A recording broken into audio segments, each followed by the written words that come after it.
Welcome to episode 12 of the Irish Mags Show, your number one Irish Newcastle United podcast, brought to you by the Irish Mags NUFC supporters group. My name is Paul. I will be your host for today. And joining me for what will be very much an East versus West of Ireland battle for the ages, we have Mr. Alan Williamson of Dublin, Mr. Chris Martin of Dublin/Wicklow, and my fellow Galway man alongside me, Mr. Darren Shaughnessy, aka Daz, who most of you will know as one of the hosts of Loaded Mag NUFC. Welcome in, lads, and of course, welcome in, Daz. Even though I believe, Daz, it might be somewhat begrudgingly because we somehow managed to have Pete Davey on the pod before you, and I'm not very impressed by that at all. What kind of Irish mags are we? No. I saw that. I watched that back. Pete was claiming Irish citizenship and Irish grandfather and everything like that. Yeah. No, I couldn't make it in December. You lads were on to me. Ted was on to me, and December is mental with my wife working in retail, so had to push it on a bit. But delighted to finally come and meet you guys. I've met Al before, but to meet you, Paul, and Chris as well. Great to meet you. And I'm going to spoil it for everyone now as well, because the lads listen to this. You don't know the amount of effort these guys are putting into our shows. We just come off the shoot from the hip, but no, the guys, the amount of effort they do is absolutely unreal.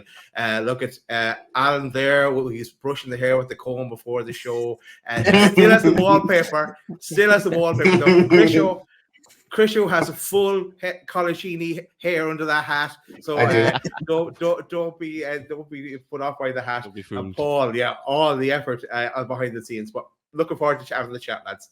Excellent. Cheers, Daz. The thing is, Daz, you see, right? Because usually I'm here with these two lads, right, on my own, and I'm outnumbered by two dirty dubs. We like to call them down here. I have to be very careful what they're allowed to say, so I try and script it as much as possible to keep them on board, because they're liable to say anything, and I can't be editing in and bleeping in everything if I let them go free rein on it, you know. Right, thank you. Three was in it tonight.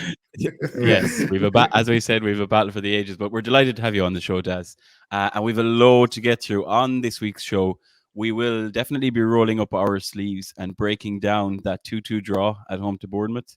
So we don't have the smiling faces we've had in the past when we usually like to get 3 points. However, we did see the Irish Mags travel in their droves over to that game in St James's Park. We've received a ton of photos from our listeners that we're going to go through on the screen very, very shortly.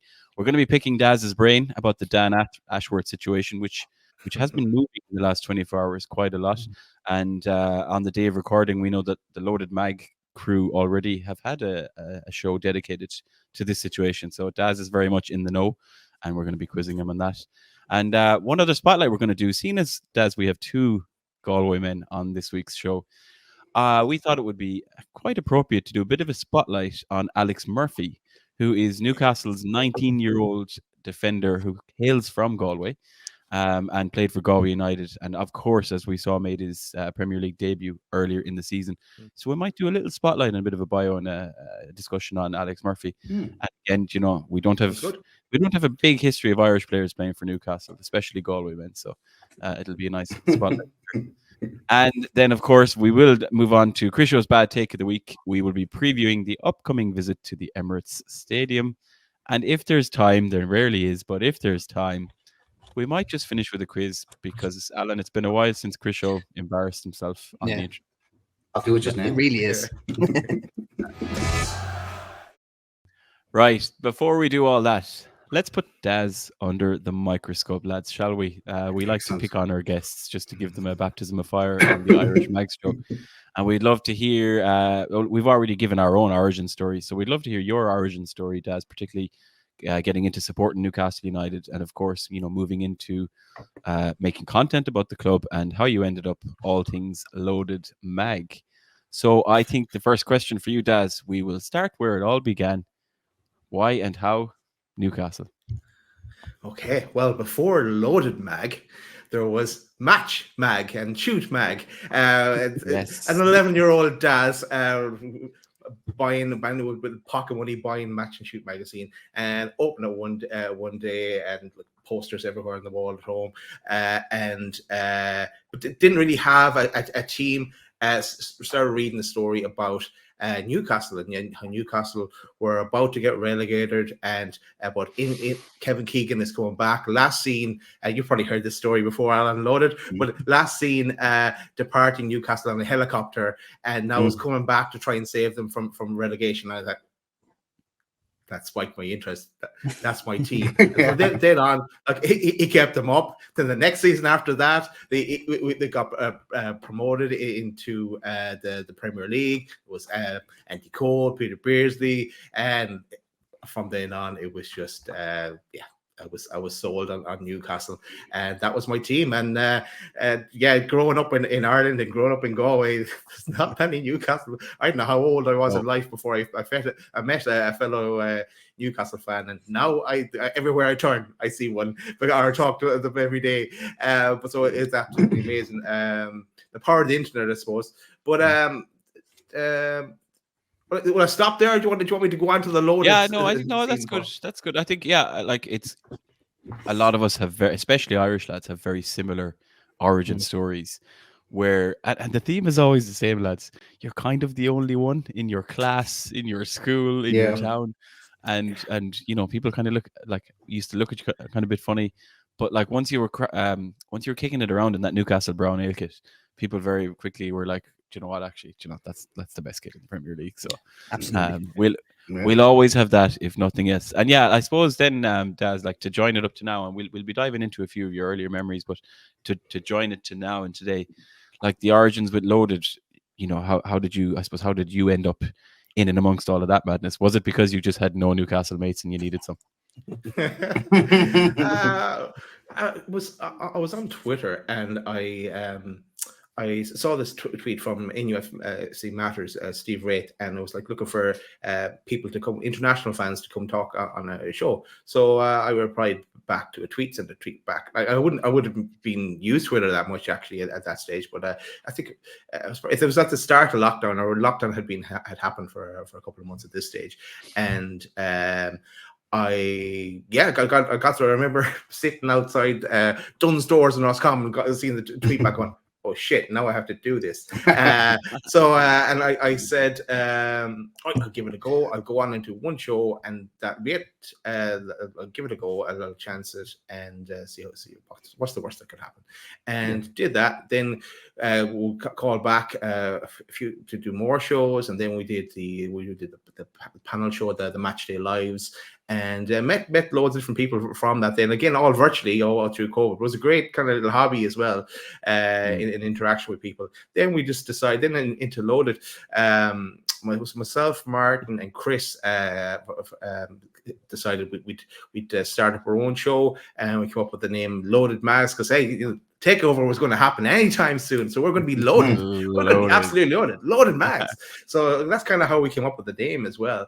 And sounds better than FFP mags, anyways. Yeah, sounds a lot better than FFP mags. Yeah, and actually, no. First of all, it was Loaded. It wasn't actually Loaded Mag. It was Loaded, and we did Loaded Football Weekly, and we did like, I can't remember, a number of shows that were, it was just general football and music. We used to get music guests on, and again, they were doing nothing during the lockdown either, so we played their videos and their unsigned bands, and do a quiz with them and things like that. And then we decided we had to kind of stop ourselves from talking about Newcastle. We said, that's it. We're not doing that anymore. We're just going to start talking about Newcastle, and that was it. We brought in Richie, came in, and he was part of it, Loaded as well. And then we brought in Pete as well, and together the five of us drove on from there.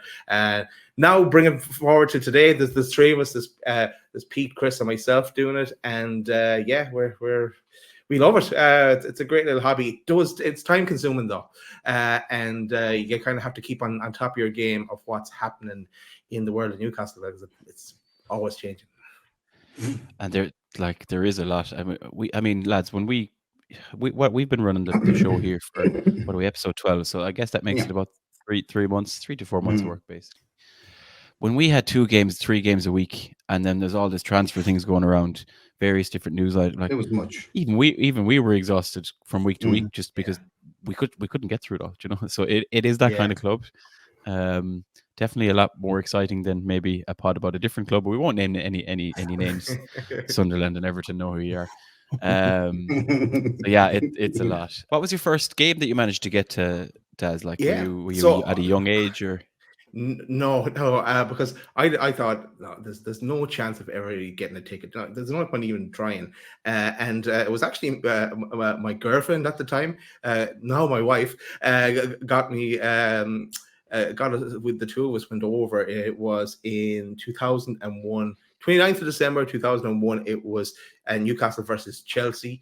It was the final score was Chelsea 2, Newcastle 1. But Shearer scored, so I got to see a Shearer goal, and Edgar Johnson scored twice for Chelsea. But yeah, it was some list of names actually. I was just come back and know who's in the team. You had Solano, you had Robert, you had Speed as well. You had some like attacking midfield lineup, but maybe not the greatest defense. Like Andy O'Brien was in there. Shea Given was in goal, so we'll take that. But the back line, we never cared about the back line in Newcastle fans. Sir Bobby Robson era. So I never got over for the Keegan era. That would have been unbelievable. I would have loved that. But yeah, that was it. You've done well. I think you've done again. A lot of our listeners, maybe the slightly older ones, would have experienced maybe the Keegan era and obviously the Sir Robbie era. But for anyone who's probably in and around your 30s and so on, like would maybe have been too young to get over. But we do all have the fond memories, especially the Bobby Robson era, because he changed everything when he Absolutely. This sometimes is an obvious one, but favorite Newcastle player of all time? I'm going to say Beardsley. Come on. I like.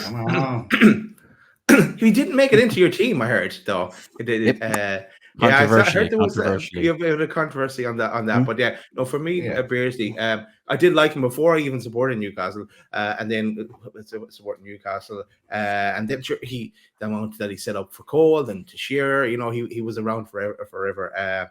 And I did. It's probably could link into another one of your questions, Paul, but I'm going to go for it anyway. But I did.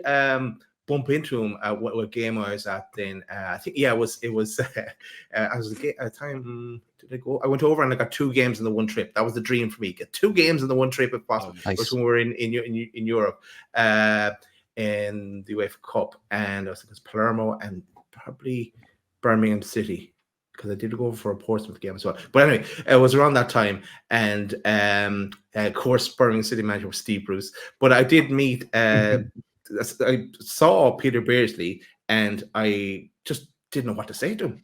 I just kind of blanked. I thought, what the hell do I want to say? What's going to want to listen to me for? So and that kind of thing. And so I just looked at him and just went off then. But and then another link into that story. The time it was over to me, the first time I met the Loaded lads face to face. We're in a pub before the game. That's first game of the season last season, and I left the pub and then to go meet someone else I was meant to have a drink with before the game.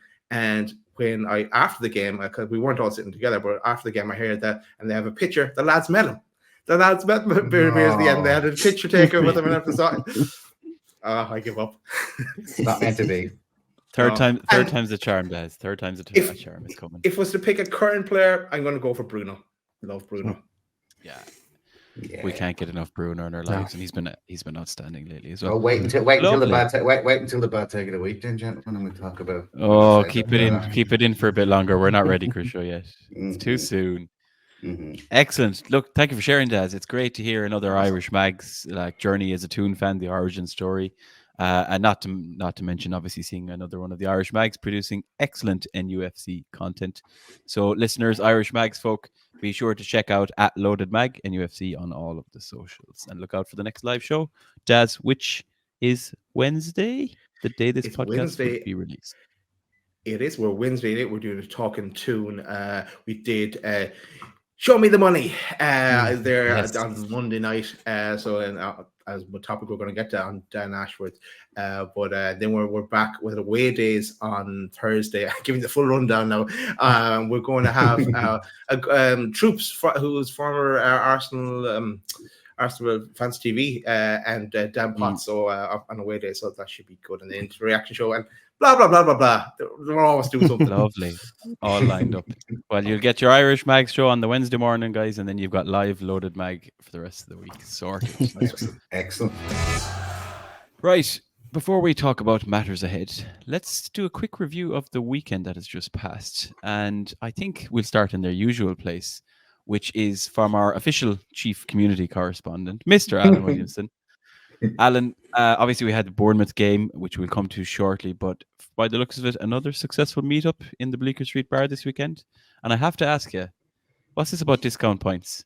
Because if ever there was going to be something that'll lure me up from Galway. Breaking news. Are we allowed to speak about this on the internet is the question. I suppose we have to now that it's been the cat is out of the bag, as they say. So yeah, I arrived on Saturday sticking flags up and sticking pictures and everything else up, and Johnny collared me and dragged me off to the side, and I was like, "Oh, here I'm in trouble again. What did I do this time?" And he was like, "Look, if lads agree to pay cash, if lads agree to not open their mouth about this too much, as we're about to put it on the internet." Maybe I'll be editing this part out. Yeah, he said, as long as you're wearing an Irish Mags jumper, you will get 50 cents off your pint, which is quite a nice deal because he doesn't have to do anything like that for us. So we all have our gear on. Any of us ever go in, as long as you have your Irish Mags gear on or a Newcastle jersey, I suppose he'd let you away with it if it's a warm day, but as long as you're one of us, you'll get a member's pint now. And yeah, the meetup this week was very successful. Not at all helped by the cheaper points that we all had. It was 12 or 13 of us in there. We even managed to coax a couple of Spurs fans up into the pictures and everything with us at the end of it. So yeah, it was a great all night, I think. I can't really remember too much of it, but that might have something to do with the cheap points. Can I ask you a question there, Al? Go on. Now, that's for Bleakers. Does Paulie Slaughter have the same deal going in Quinlan's in Cork? Because he should. Nope. Get onto it, Paulie. He should do. But then again, he also did let me plug the wrong Quinlan's for about 6 months as well. So clown. Yeah, that's his fault, not yours, Alan, for sure. Yeah, of course. I had the picture proof that it was his fault, and I will put it in again if I need to. We believe you. Sure, we do. Superb. Great stuff. Great to hear of another good meetup as well. I'm sure myself and Daz, we're going to have to arrange a road trip up to Dublin at some point and get one going in Galway as well. Yeah, we have to. We have to. Galway it is. Right. And Chris, I'm going to come over to you then. We also had a lot of Irish mags traveling this weekend. Yeah. And we did obviously put out the call for the Irish mags for our listeners to submit some photos of the day. Obviously, putting the result aside, some great photos that came in again. We're going to have some popping up on screen. Chris is going to talk us through them, including one particularly wholesome video of one of our younger members who was walking up the St. James's Park stairs for the first time. And I think we all remember it, that moment where you get to the peak of the stairs and you're suddenly that field of green hits you and the stadium hits you. And I think most of us remember that. So really, really nice to see. But we'll come to that in a minute. Do you want to take us through some of the photos, Chris? Yeah. Like, I mean, like you were just saying there, it doesn't really go away, even though every time you do still go, you still get that beautiful smile on your face when you step out. Even if you went to a couple of home games in a row, but for that little young lad to get his first time seeing it, it's a wonderful video, and hopefully we'll get a chance to share it somehow. But yeah, so like I was kind of getting ready for the match, and it's always nice. It's one thing about the community that we're building. Same with you guys, Daz, with the loaded mags and everything else. Through the Irish mags, the photos that are coming through now every home game, or even at the away games. There was many photos, so we'll try and show as many as we can. But there's really great photos of the Milburn Gallagate corner, which is a great spot. It's great to see what seats the guys got in the ballots. And then there's a lovely photo sent in by Dara with his dad, who was back at St. James's Park for the first time in 22 years, which is a really, really nice photo to have. And Chris, we also had a couple of what looks to be a few of our younger Irish Mags members making their TikTok debuts from a video that was posted in the group. It was the Newcastle upon Tyne, I think, TikTok account. So we'll put a couple of them on the screen now just to see. We didn't get their names, but great to see some of our younger Irish mags having a ball of a time at St. James's Park. What's your name? Ryan. Where are you from? I'm from Ireland. And you got the match today, yeah? Yeah. What do you think the score's going to be? 2-1. 2-1 to Newcastle. Yeah. Who do you think is going to be the first goal scorer? Harry Balance. What's your name? Harry. Where you from? Ireland. Let's go. You got tickets for the match today? Yeah. What do you think the score's going to be? 3-1 Newcastle. 3-1 the tune? Yeah. You got a first goal scorer? Anthony Gordon. Gordon? Yeah. There's a great photo from Kieran with the famous Irish Max community members Tev and Dara. The lads love getting in a photo. Tev is basically walking around Newcastle just waiting. That's to what get in Tev does. photos. He just Tev gets in just, photos like, everywhere. He sees someone with a camera or a phone, and he just kind of walks over and he just points at someone or shakes someone's hand. It's just his thing. He can't stop. He's so great. Honestly, he could replace Dan Ashworth. Tev could replace Dan Ashworth. Yeah. Well, he's well in with them, isn't he? He met them he's there at well the in. Yeah. football game, yeah. So you could You start working in Stranger the office Things. soon. Yeah, that's where we're going to get our season tickets from. But then again, the Adam and Taylor sent in loads of photos and videos as well about the first glimpse at St James's Park. They're really wonderful. The pure, genuine excitement from them.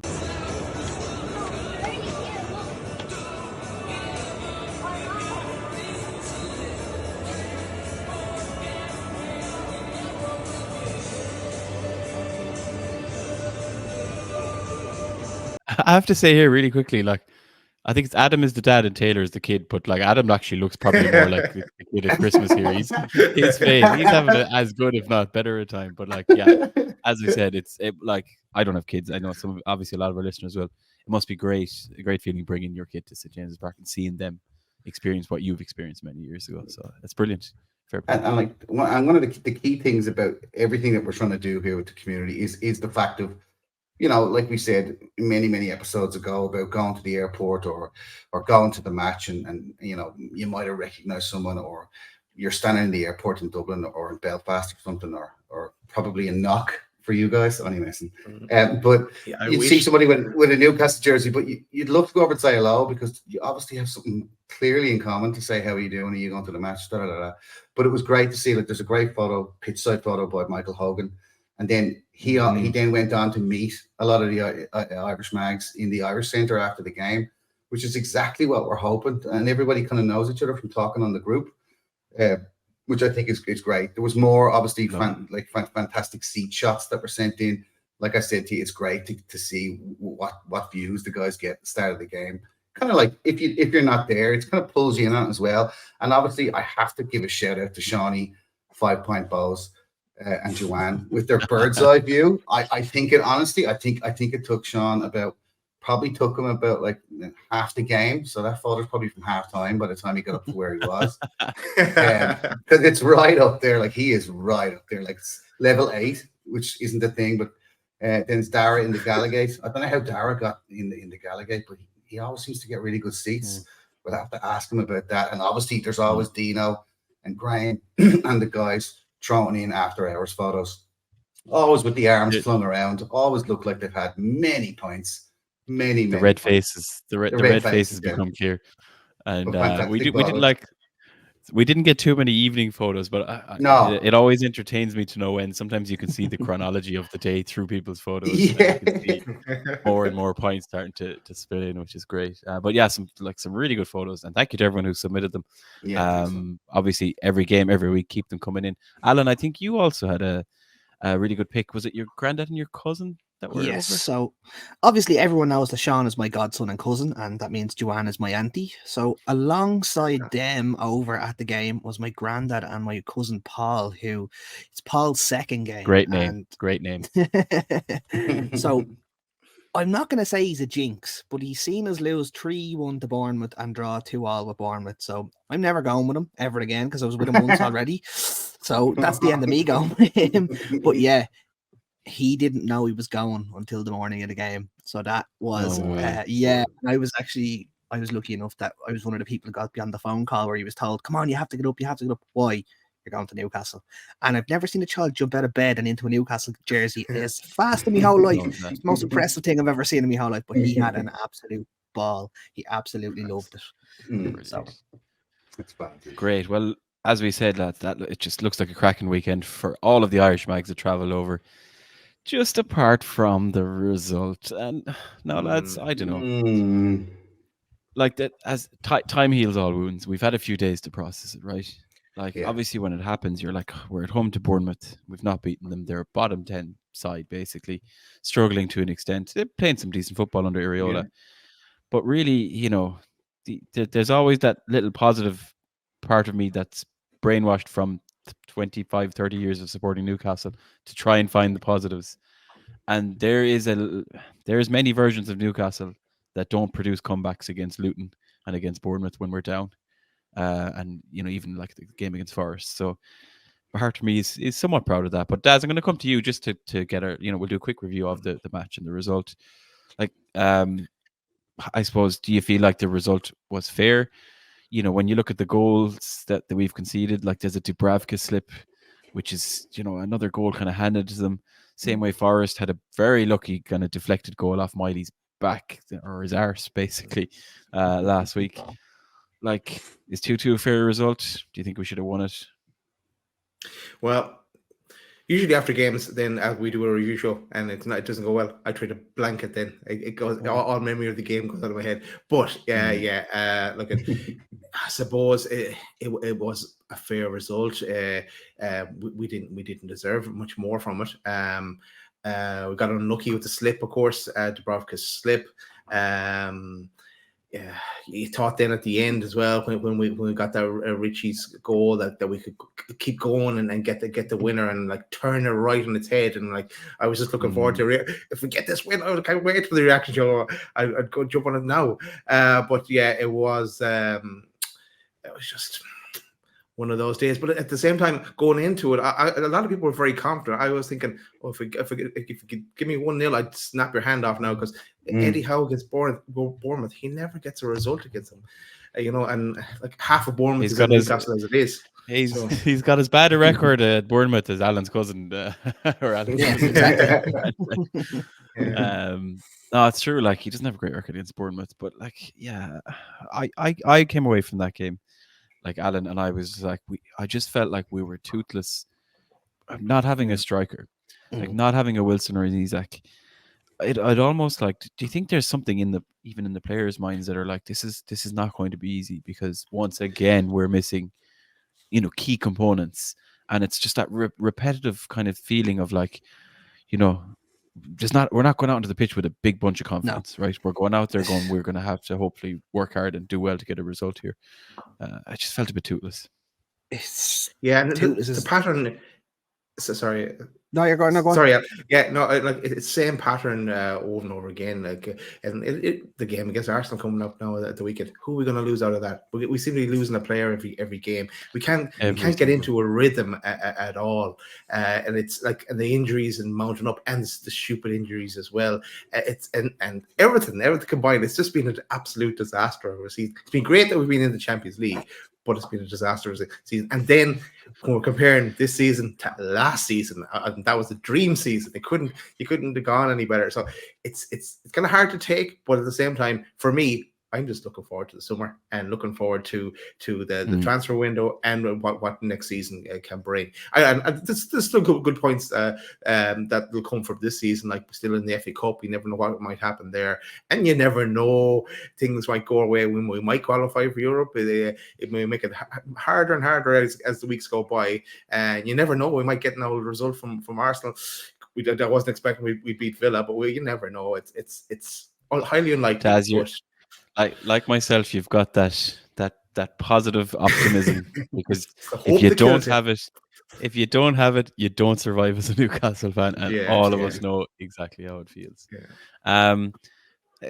Just, I suppose, any other things coming out of that game, like one of the things I suppose was looking at, you talking about transfer windows, Alan, Miggy, decision making from Miggy has infuriated a lot of people, and I often defend Miggy because of the work rate and how much he gives, let's say, in the final third. But is it getting beyond that? Decrissio's clearly a bit frustrated there. Are you in agreement? Yeah, I am. It's tough going. He runs and runs and runs, but that's fantastic. You're running 40 miles a game but can't cross a ball. What's the point? Like, go become a triathlete. He cut inside. He had the whole goal to aim at. I think it was after about 20-25 minutes of the game, and he managed to put it over the back. It was harder to miss the target than to hit the back of the net, and he managed to miss the target. And he it's just constantly stupid shots from 35 yards going it's a Rosette, and I'm going, what is he doing? Like, there was that purple patch, and that's all it was. He was in a 12-week purple patch, and lads were like, oh, he's brilliant. Take a step back. Yeah, It's just infuriating because he's on paper, them stats made him look like a world-class player. When you actually look at him, you're like, oh, hold on a minute. He can't cross the ball with his right foot. How is he even remotely playing in the Premier League? Because he's constantly just doing the same shite over and over again. Yeah. Did anyone see at the game, on the highlights and at the game, or while you're watching it live or whatever? Trippier made a run down the right, and Almiron went in, totally free space, 50 yards worth of space, and he took a shot. And Trippier jumped in the air and went, what? Like, shouted at him. As if to say, I'm right here. You do it every other game. Why did sell him immediately? I'd sell him tomorrow.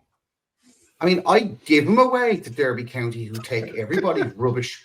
Just give him away. I'm sick of looking at his humble smile and his nice eyebrows and his cute kid photos. I don't give a shit anymore. The guy is rubbish. Wow. He should have been sold in January for anything. I would play. What's that guy? NdIweni. Ndweni, yeah. Bring him back. Bring him back. Give him a chance. This Almiron guy has to be sold on the 1st of June, or I'm not watching Newcastle friendlies in the summer. Chris, you need to be careful here now. Again, this goes as far as the internet. Take a breath. He needs to get off the fence, I think. We're here to help. We're here to help, Chris. We're here to help. Yeah, That's what we do. I was so offended by that performance because it's not what we need. We just don't need it. Yeah, that's fair. I think that's fair. Again, like, maybe it is an element of like Miggy's looking at it going, well, Callum's not here and Isaac's not here. Someone's got to score, and maybe he's like, okay, it's got to be me, and it doesn't work. Gordon obviously had a decent enough game, took the penalty very well.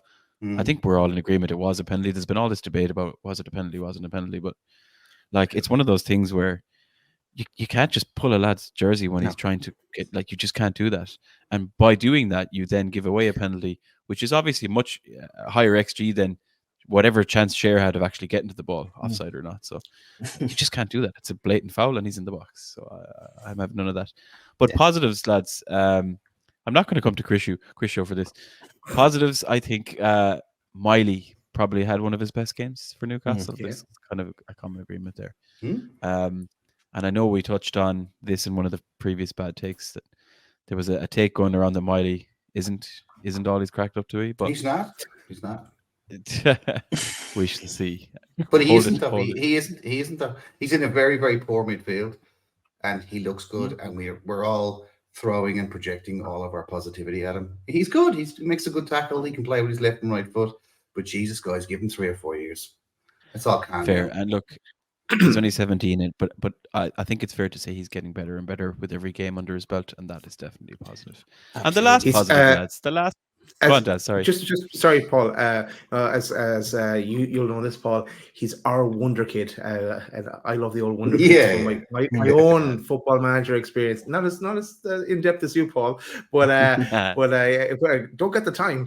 But he is going to be something. I think, and it's great. Hopefully he's not playing too many games either. You know how they burn out after a while, players as well. Yeah. So, he's got a great experience this season.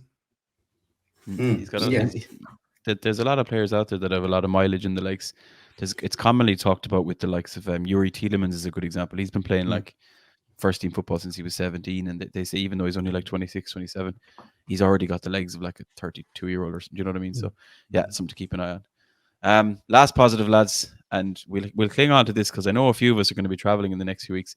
Bruno did not get booked, so for as it stands, he's in the Arsenal going to the Arsenal game. I know Alan is going to be at that. We'll come to that in a while.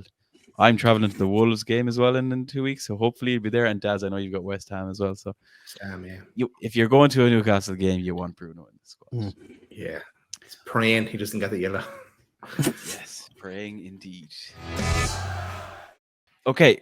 Let's crack on, lads. We're going to go through a couple of different topics here, little spotlight topics with the Daz having joined us. I think because of the week that's in it, it's quite pertinent that we speak about Dan Ashworth. It is grabbing all the headlines, arguably for all the wrong reasons. Eddie Howe got ridiculous numbers of questions on this in his pre-game media conference. Far too many questions, to be honest. Like he blatantly said it's up to Dan to answer some of these questions. Other than that, I believe there's been no contact, and he kept getting asked. But Daz, I know you and the Loaded Boys spent considerable time on this in your live show that was recorded on Monday. Latest kind of information we have, he has been placed on garden leave. There's fees of anything between 10 and 20 million being thrown around to get him out of that gardening leave so that Man United can obviously have him going into the summer. There's a lot of banter online talking about Dan Ashworth's gardening skills, talking about karma for Man United trying to blackmail us and charge us 15 million to loan Jesse Lingard a couple of seasons ago, rather than like prioritize the player's actual development and his own game time and mental health. But realistically, like I feel like this is not pettiness on our part. We're a big club. We have no obligation to release Dan Ashworth and do Man United any favors because they wouldn't do it for us. He has a lot of information that we would like him not to disclose to another club, and hence why you have this long period. But yeah, we're right to dig our heels in Dan, Daz, right? And what's the latest take or the latest update on Dan Ashworth? Yeah, well, I'm not in the know or anything like that, but not Sean Casey. Sorry, Nags. What did I say about? Yeah, look at we covered a lot of it there on Monday night or yesterday. You know, it's Man United. I absolutely hate Man United because for me, they're my bogey team. They're the team that took the title from us when it was ours, and we threw it away at the same time in that year. So yeah, the abuse I get from fellow fans, mainly from Man United fans. So I do love a win over Man United, and so yeah, and especially you mentioned the Jesse Lingard thing when they wouldn't loan him and the crazy fee they were looking for him. Lucky enough, we dodged that bullet, but we are dead right to stick our heels in and look for up to 20 million. It mightn't be 20 million we get eventually. I think they'll pay something. They'll pay between 15 and 20 million, I think. And yeah, put him in. It's great to hear that they've made the decision now. They've cut off his access to our information and anything else going forward, even though he has an abundance with them. But yeah, the longer he's on leave as well, it's not a bad thing for us. At least it lets us get a free run at the summer. And we were talking about it last night. I think Chris made the point that as it must be kind of like there could be a kind of hands off anyone that we're thinking of getting now as well, because if they were to go for someone we were after, then that information could have been leaked between Dan Ashworth and the clubs. I don't know if it'll work like that, but delighted as well that we've kind of we're going to move on and start looking for someone else. Like Dan Ashworth is the as I was saying the other night is the center of the wheel of everything, all the different departments. He's got 20 months to get it up and running. He would have needed plenty more time to get it running smoothly, but at least the infrastructure, the groundwork is in. It's someone else to take up the reins there. We mightn't need to go for the same style as Dan Ashworth as well. Maybe someone that specializes in this special area. I'd love someone to come in that can access, has names and contacts, and bring in the best wonder kids to Newcastle. That's what I'd love. It's South American wonder kids, and they should ring me, so Daz, with all the football. Yes, they should. Yes, yeah. Exactly. Yeah. Put your name, yourself and Tev can battle it out in the interviews. Oh yeah. How can I compete with Tev? The man is famous. Like it's a good point though, and it was.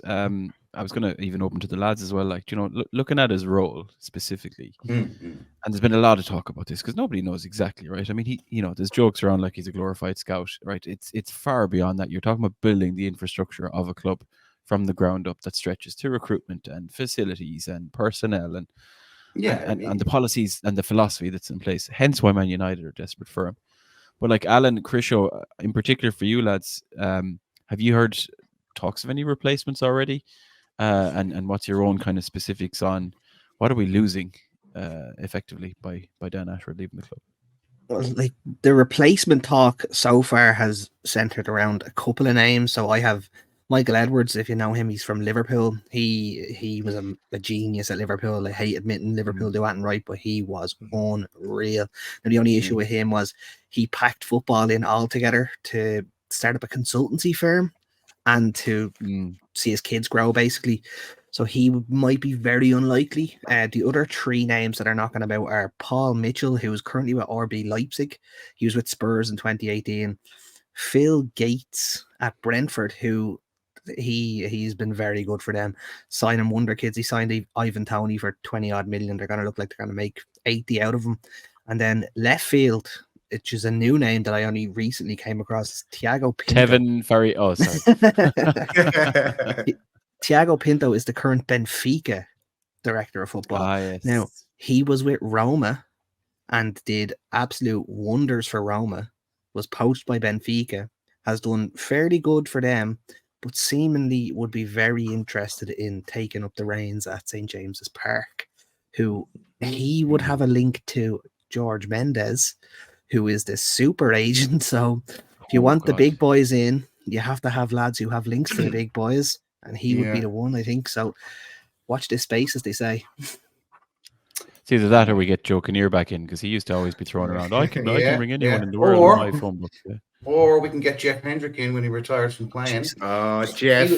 Well, come on. I mean, he could do a really good role. He's good with the camera. Look, here's the crack, right? Dan Ashworth was brought in to, like Daz was saying, build the foundation, okay? He's a director of football operations. So not the quintessential director of football, just joining in with the transfers. No, he's director of football operations. He set up the ultimate foundation of all the different departments. We've got what we needed from him, just like Almiron. It's okay if he goes. Good for him. Yeah, he's got... The one thing that I'd like to see them do is to enact what's in the contract. Leave him on gardening leave, smelling his own arse for 2 years. Don't let Man United have him. Let him just sit there and do nothing. And maybe he can go back down to Brighton and hang out in the stadium or something. Leave him. We don't need the guy now. He set up our foundation. He set up our departments. He's brought good people in. See you later. Next. And we'll get Thiago Pinto in or whoever we're getting in. Post Tonali was the death knell for Dan Ashworth. Post Tonali. When that went south, when he got his year ban, and the fact that January, let's be frank, and I've just had Steve Nixon on the phone this afternoon, was a disaster. A disaster. January was a disaster.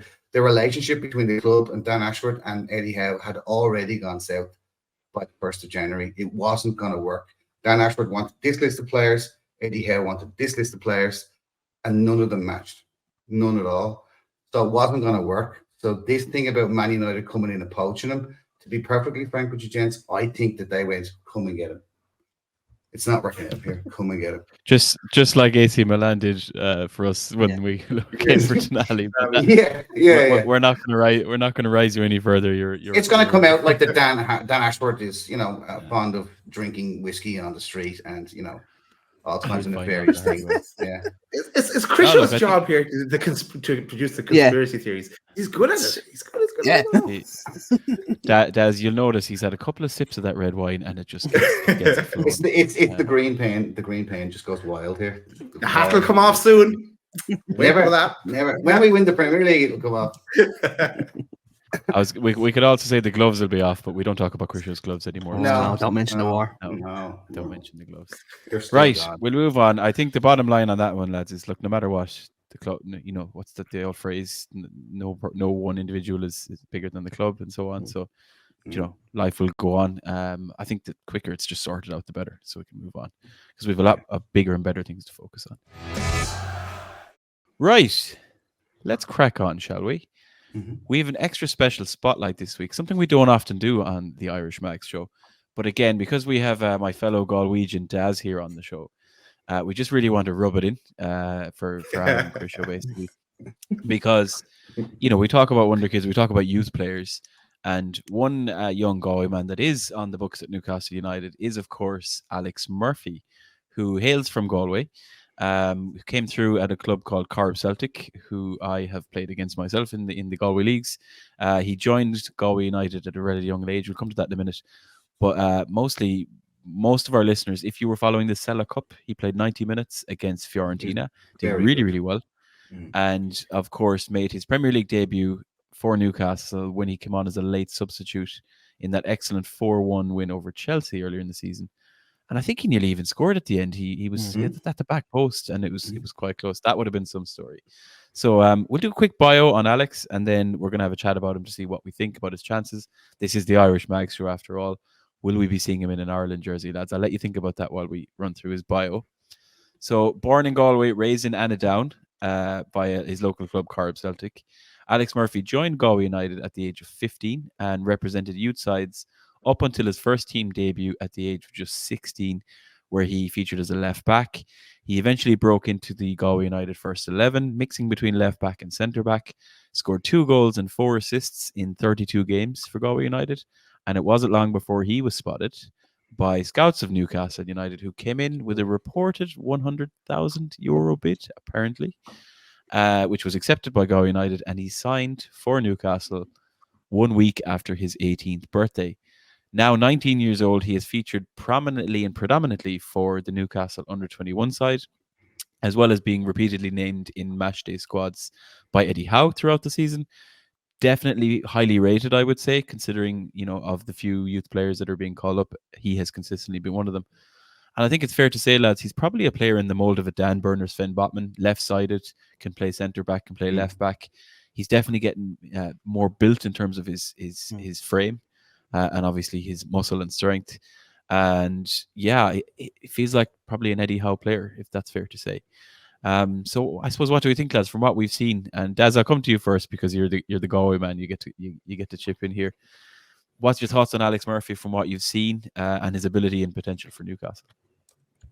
Okay, so first of all, Annadown, that's where my granddad was from. So I spent some time in Annadown in my youth. Nice. I remember when we were linked to him first, I was there thinking, there's no way we'll sign someone from Galway United, and I didn't believe the story, and because I was half tempted to go into Terryland Park and check him out, see what he's like, but didn't, and then he ended up going at Newcastle, so that was unreal. I think he looks class. He looks solid. He doesn't look out of place playing in the Premier League. He definitely didn't look out of place in the Cell Cup, where he got more minutes, obviously.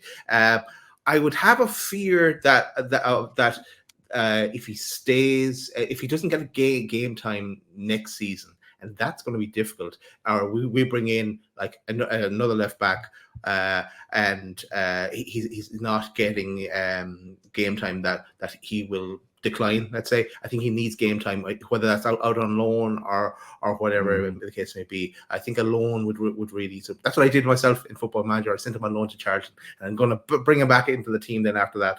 But nice guy as well. Actually, I was chatting to him on social media. He's a nice guy. He scored in the under-21s match there the other day, and his granny passed away not long before that, so he dedicated the goal to his granny. So he's only about 19 years old or something like that 19, now. yeah, so 19. all ahead of him, and best luck to him in the future. I'd love to see him being a Newcastle regular. How cool would that be, Paul? A Galway man and lads, an Irish man at the centre of Newcastle defence. Unbelievable. I think it's fair. We had one of the quizzes we did in the early days was about Irish players that had played for Newcastle.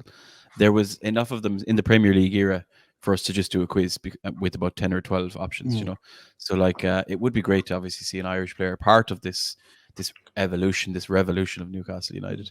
Alan, I'm just going to quickly jump over to you. When Sean Casey was on, he was speaking a lot about Dan Burn and why he thought that Eddie Howe favors Dan Burn, because obviously we know Dan Burn isn't the fastest, isn't the quickest, gets turned, but that he believes Eddie Howe likes him because he can tuck in, obviously, and we've seen that even more now with Trippier kind of hanging around the midfield, but also in particular like the aerial kind of abilities where he leaned on. So you're looking at a defender, left-sided, can play left back and slide into the centre back spot.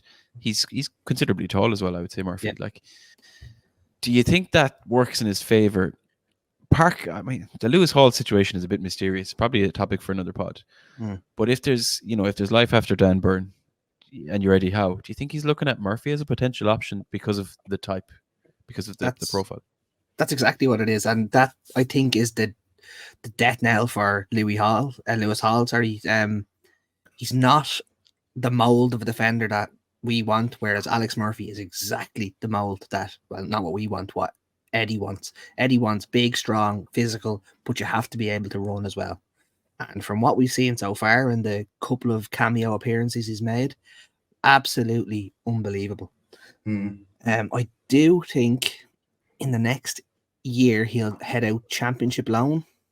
I would prefer that to be where he goes, get him out, get him playing football week in, week out, and then the year after that he'll be our player and he'll be our left back / left centre back. I think, I hope, I pray. Yeah, the one thing that was most impressive about him when he played against Fiorentina in the Sella Cup is that he can play football. He's tidy. His passes are tight. He knows what he's doing. He's good in the air. He was very composed for such a young man. And it was, what, 50 odd thousand? Maybe full house at the Fiorentina match. And he was very composed. I tell you, I watched him right from the start. I thought he was very handy. And yeah, like just a bit of experience, like get some games under his belt, and I reckon this guy could be an actual genuine starter for us in 2 years' time. 3 years' time. Yeah, and as we said, like potential Ireland starter, potential Ireland international, I guess. You know, if we're thinking about competition, you know, ahead of him, like thinking about left back is probably a spot we've not really had a player nailed down the way that Seamus Coleman would have nailed down that right back spot, and obviously Matt Doherty. Left back, we've probably jumped across a few different options, like obviously Enda Stevens, would have been Greg Cunningham at one point. Left back is probably open, but I guess the big question is his future at left back or is his future at centre back? But I guess from an Ireland perspective, hopefully it'd be good enough for either. Yeah, easily good enough for either. Yeah, absolutely. Time will tell, and as Daz said, we need a manager first, Paul. Ireland need a manager first. Tev probably has his name in the hat for that as well. Yeah. I give up on following the Irish team. I think back with Mick McCarthy left. Actually, I met Mick McCarthy at the train station in Galway once. I said, all right, Mick, and he goes, all right, lad. So I was it. Cheers, Mick. Love that. Love Big Mick. We can't get Big Mick in our lives. Yeah, look, Ireland is Ireland. Obviously, we'll have a lot of Irish mags listening to this. For anyone who's not Irish, times are tough as an Ireland fan. But hopefully, Alex Murphy will resurrect your interest in the Irish national team, Daz. And, yes, it will for sure. If he does ever get into their squad, we'll get an Irish mags road trip to watch the game. Right, lads, we're coming up towards the latter end of the show. And I'd love to squeeze in a quiz because, again, we do like to embarrass Grisho and test his Newcastle knowledge. But before we do that, let's have a quick chat about the upcoming fixture. And, lads, I would go so far as to say that this is arguably our most difficult fixture that we have left this season. It's away to Arsenal. I think I've written down some numbers here. They're currently, I think, as we're recording this, Man City are playing and probably beating Brentford because it's Man City. If Man City are to beat Brentford, I think that puts Arsenal third in the league. They've won 5 games on the bounce, scoring 21 goals and conceding just twice. We are also unbeaten in 5 games, but definitely have been less impressive with a few more draws thrown in there. And look, given the continued injuries, you know, both up front, the issues we're having in defence and the gaps in midfield. And Daz, I'll come to you again first. Do you think we have a good chance? Is that optimistic side of you still there when we're talking about an away fixture against high-flying Arsenal? Okay, so I think first of all we need to play 5 at the back. We need to move Byrne in was one of the 3 and bring Tino on the left. Then even if Isak is fit, I wouldn't. I'd start him from the bench. I wouldn't break. There's no point in breaking down in the Arsenal game. I would be hoping something drops first. We get lucky. We get VAR decision. We get a Petno or a Trippier free kick. We haven't seen one of those for a long time. Something out of the blue, and we managed to park the bus and get over the line. But I wouldn't be holding much hope at all. Look, at every game you go into, you give it your best shot, and we're going to be shouting from the start. But it's Arsenal, and they're on fire at the moment. And can I force a prediction out of you? Yeah, you can. But they're going to be looking for blood as well after what happened at St James's Park. The ball over the line, and the whole Bruno. They'll be gunning for Bruno. And if Bruno, my prediction is Bruno might get a yellow card in this one. Yeah. Prediction. Go easy. Go on. I'll go 1-0 Newcastle for the crack. Absolutely love it. Love it. Jammy win. Love it. 1-0. Love it. Absolutely love the blind, illogical positivity that we've all come to know and love as fans. Having the hope. But Alan, over to you, Alan. Alan, am I right in saying you're going to this game for what is, thanks to Sky Sports, an 8 p.m. Saturday night kickoff? Yeah, fantastic. No, yeah. Do you have the stamina for this, Alan? It's a long day. Probably not. No, let's be honest. I'll go for the power nap somewhere. Yeah, so I got a message a couple of weeks ago that there was a season ticket holder who could no longer attend the game. Did anyone in the group want it? And I was like, I want it. That was the end of that. So I managed to snake an away ticket somehow, and I feel guilty that I didn't go to anyone else. But then again, I don't, because I don't care, because I'm going to it and I can't wait.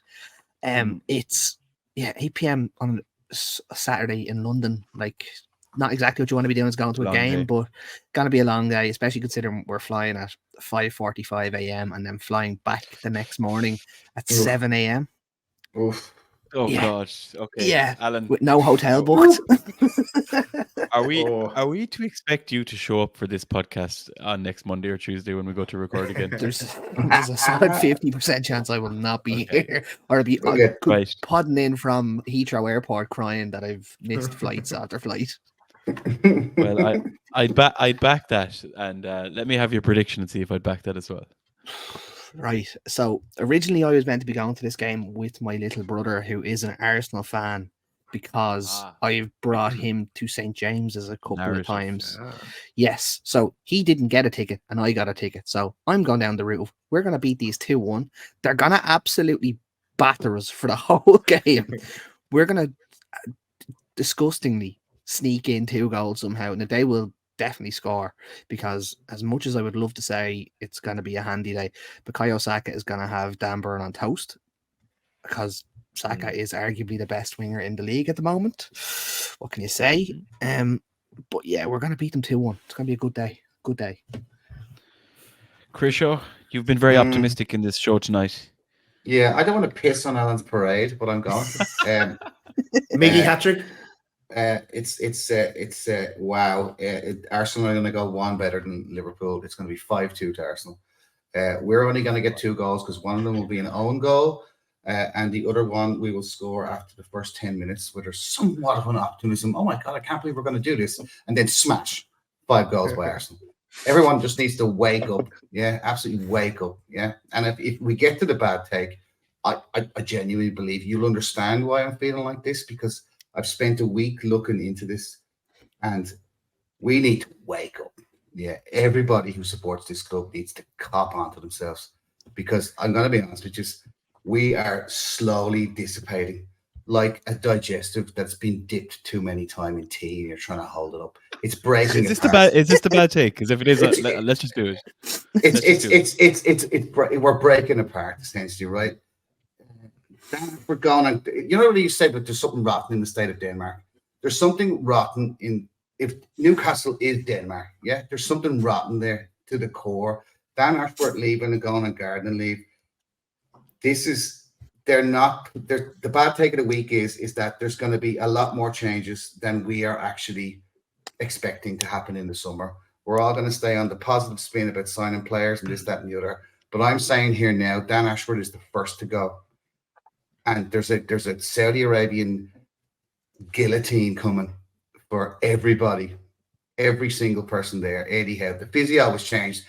You know, he was away on paternity leave. No, he wasn't. He was just rubbish, and we got rid of him. Yeah, he just got rid of. Yeah, a pectoral pulled by Callum Wilson. He can pull whatever he wants. He's gone. Yeah, Isak is gone. Bruno's gone. Joe Linton's gone. No. All of them are gone in the summer. No, they're all gone. Guy. They're all gone. I'm telling you, they're all gone. Bad take Everybody's gone. No, it's just it's a build up of since the January window, which was so poor. Now this Dan Ashworth thing happening, which is kind of just making a holy show of us in Sky Sports, which they might as well just call man-made sports because that's all they talk about. But look, I just got a really bad feeling, as this bad take is, that there's a guillotine coming, and there's a lot of the players that we're talking about and we love are going to be sold. There's going to be a real culture change in the summer. So the first game of the season, the Newcastle squad will be barely recognizable. Wow. Okay. Wow. Krisho, I love it when you make me feel all warm and fuzzy inside, and that's why I show up here every week. And you've outdone yourself. And Daz is blown away here. He's like, what? Daz is shocked with that one. Yeah. Daz But please, shocked. Krisho, please tell me we still have Dummett and Richie in the squad. This is the thing, right? I wanted to let you know, right, that Gillespie, Dummett, they're staying. They're getting extensions till 2027. They're the core of what keeps this digestive just not coming mush on the ground. I can't believe he's comparing Newcastle to a digestive biscuit. This pod has gone on all kinds of time. Yeah. No, we need. I'm pulling it back in now. I'm calling some authority. Krisho, That's all right. That's all right, guys. It's just a bad take of the year so far. Well, right. only time will tell. I think we were all looking forward to the summer. Now I'm not sure what to expect if Krisho's bad take is anything to go by. I'm gonna go and try and spin a bit more positivity on it before we come to the end of the show, lads. And I think that we might box a 2-2 draw out of this. Like Daz's point is valid. Whether it's a Trippier free kick or maybe we get a lucky penalty or decision, I would love to see a bit of Joe Willock off the bench or something. He just brings so much into it in terms of quality, in terms of athleticism, and he just embodies kind of what we're all about. So that would make me feel very happy. But again, like I'm not as worried about Byrne versus Saka. He's done okay against him in the past. I'm more worried about Odegaard because he makes Arsenal tick, and he's like obviously De Bruyne is back now, but Odegaard's probably been one of the best midfielders in the season so far, along with Bruno as well, to be fair. Right, okay. Lads, I'm going to go put this one up to you, lads. Shall we wrap up the episode? Or shall we end on a lighter note and see how Krisha will do in my Newcastle United quiz? I'm easy. I love winning. So it's up to yourselves, lads. You have Daz here to compete with as well. Daz, how are you fixed for a quiz? Are you under pressure for time? Go for it. Everyone knows I hate a quiz. But go for it. Go for it. Maybe Dad will be worse than I am, and then I'll come second. It could happen. I'll come second. Okay, let's do it. Let's do it. Okay, lads, it's been a while since we've had what we like to call the Irish Magstermind quiz.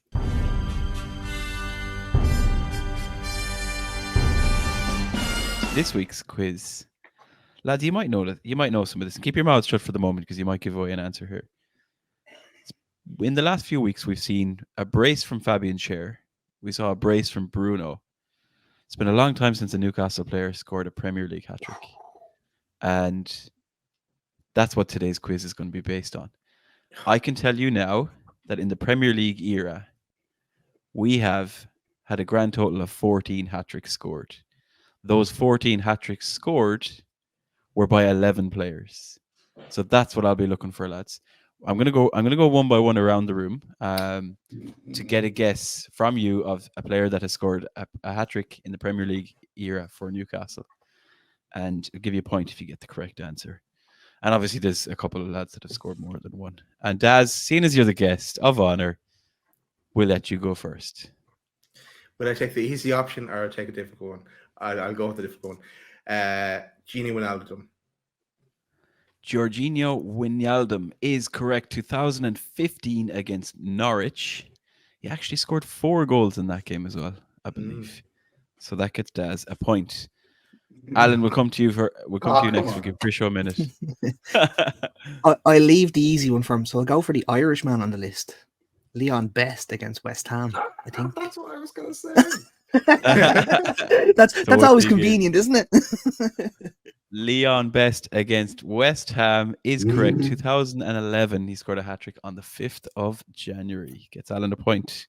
Krisho. Yeah. Jeff Hendrick. I have to go with Alan Shearer because I have Wijnaldum, Leon Best, and Alan Shearer written down. Alan Shearer is correct. Yes. Alan Shearer has scored not one but 2 hat-tricks for Newcastle United. 1999 versus Sheffield Wednesday, he scored 5 goals, which I believe was Bobby Robson's first game in charge when he took the helm. And Shearer also scored in February 1997, a game that I mentioned in the last week or two, lads, on the pod, that comeback against Leicester City, where we won 4-3. So that gets Crisho at least 1 point before we go back over to you, Taz. Okay, I'm going to go for Andy Cole. I can't remember, but I presume he would have scored a hat-trick. Andy Cole did score a hat-trick for Newcastle United. He scored 3 goals against Liverpool in 1993, and he scored 3 goals against Coventry City in 1994. Gets you a point, Taz. Alan. I think our most recent hat-trick was a Jose Perez, wasn't it? I can tell you, Jose Perez God. did score a hat-trick. It is the most recent hat-trick against Southampton on the 20th of April, 2019. Gets you the point. That's bad. Crisho. You don't need to give me the game, by the way. Do you know? we just need the player. Chesterfield, 1991. No, Shola Amiobi. That's definitely not scored a hat-trick. Shola Amiobi has not scored a hat-trick for Newcastle in the Premier League era. And there's the first 0 on the board, and it goes back to you, Daz. I'm going to take Alan's clue and go with this and go Kevin Nolan. Kevin Nolan, 2010, October 31st, against Sunderland of all teams, is the correct answer. Gets you a point. Well done, Cheers, Daz. No Cheers, bother. Alan. Sucks. I'm going to go with someone who shares my birthday, would you believe? It's Demba Ba. Demba Ba is on my list. In September 2011, he scored a hat-trick against Blackburn Rovers, followed by, a month later, another hat-trick against Stoke City. Gets you a point. Hi, Crisho. Hi, Paul. How's it going? I mean, I'm just kind of, I have to just go with strikers that we had and that were very good. And I'm assuming That's not a bad idea. Well, wait, there's more logic to this. Les Ferdinand had to have scored a hat-trick for Newcastle United. He had to. Les Ferdinand did score a hat-trick Come for Newcastle on! United on the 21st of October, 1995 against Wimbledon. Gets Crisho a point. Daz, we're coming back to you. I'm going to go for guesses now at this stage. I'm going to go 3 more on the for list, lads, by the way. 3 more players on the list. any clues. No. I just gave No, you a clue. not You good. have 3 players left on the list. I'm going to go Cisse. Papis Cisse is not on the list. Scored a lot of glorious goals and a couple of braces, but Wonder did goals. not bag a hat-trick for Newcastle United. And Alan, we're going to come to you. I'm going to go to one that I absolutely hate the man, but I was at the match. It's Michael Owen. Go on, tell us who was it against? West Ham. Do you want to give us the date? Oh, it was around Christmas time. Years ago. 17th of December. 17th of December 2005. Michael Owen, a hat-trick against West Ham United. See, Daz, how much memory, to match up against this encyclopedia? I know. That's I know. serious. I For a feel man, your pain, Crisho. Hate like, Michael Owen. for the man who tends to lose his memory and stuff at various meetups and drinking events, he's got a good memory of the games. I couldn't drink back then. Yeah, true. He wasn't allowed to drink. Crisho, we're going to come to you. We've got 2 on the list. Yeah. Again, strikers, tall, signed. Liverpool signed him. Andy Carroll. Andy Carroll. He had to have scored a hat-trick for Newcastle. He had to have scored a hat-trick for Newcastle against Aston Villa on the 22nd of August 2010. gets you a point. Well done. Well done. Christian. Am I coming First day of the second? season. Am I winning? All right, lads. We've got one player left on this list, and the score is on the doors. Both Daz and Krisho are on 3 points, and Alan is out in front on 4. So it's all to play for. With one OMG. player left on the list. And do you know what? We'll do one more round and see how you get on. And Daz, will come to you. Okay, I'm going to go for another guess. I'm going to go for Bellers. Craig Bellamy. Craig Bellamy did not score a hat-trick for Newcastle United. What? Alan. I think I- he knows, lad. I think I might he know does. as well. I He think does he knows, know. and I think he Of course he he knows. Another Krisho then. and he knows he knows. Peter Beardsley. The aforementioned Peter Beardsley, lads, with not one but 2 major Peter Beardsley aficionados on the show in Krisho and Daz. 30th of October 1993 against Wimbledon makes Alan this week's Irish Magstermind champion once more. Congratulations. Well done, Alan. Yeah, well done. Thanks, Yeah, lads. hooray, well done, Alan. Yeah. Very Can we impressive. have a bonus question to see who comes second between me and Dad? No, because I don't have one. Sorry, okay, Dad, we're joint second. I'll take that. We didn't. I'll tell take you what- that. Yeah, I'll joint tell you second. what, lads. For future reference, I'm going to ask you for one word from all 3 of you. Who's going to score our next hat trick? And we'll log this for a time in the future when it happens. Daz. Our next hat trick is Isaac. Isaac, okay. Alan. Right, well, I would have said Isaac as well, but for the sake of the game, I'll go with Benjamin Sesko. I love that. Bring it on. I was going to say, is he going to chance someone that doesn't even play for us? Krisho? Sandro Tonali. Mbappe. Two free kicks and a penalty. Tonali. Nice. 2 free kicks and a penalty against some really terrible Croatian side, and we're going to win 8-1 Take that. Ooh. Take that. in the Okay. Conference League. Who will I go for? I'm between Barnes and Gordon. I'm going to go Gordon. I think Gordon is just going to keep getting better and better. So I'm going to go with Gordon. Right, lads, I'm going to log that in the annals for another time. And if and when it happens, we may revisit it at another point. And if Sesko never moves to Newcastle, this is one that Alan will never win.